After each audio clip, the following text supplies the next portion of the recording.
আজকের দিনটা আমার কেটেছে একটু অন্যরকমভাবে মানে গোটা বাড়িতে আমি একা নৃত্য করে বেরিয়েছি। কেমনভাবে? এইভাবে সকালবেলা গোপালকে স্নান করে নিয়েছি, রোজ যেমন করি তেমনই করেছি, স্নান ধান করে তারপরে আমি ঢুকে গেছিলাম রান্নাঘরে কেন ঢুকেছি? কারণ রান্নাঘরে ঢুকেছি কারণ আজকে শাশুড়ি ছিল না।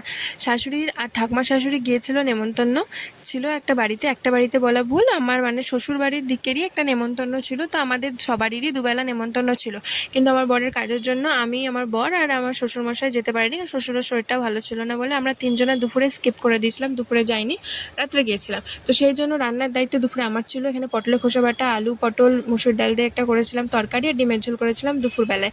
তো যেহেতু রাতে যাবার কথা, তাই রাতে যাওয়ার জন্য রেডি হয়ে গেছিলাম। তো গরম এত লাগছিল যে গরমের চোটে আমি গান করছি। তো কী গান করছি তোমরা একটু যারা বুঝতে পারছো তারা বলো যে আমি কী গান করছি। হিন্দি গান, একটু পাঞ্জাবি টাইপের টাচ আছে।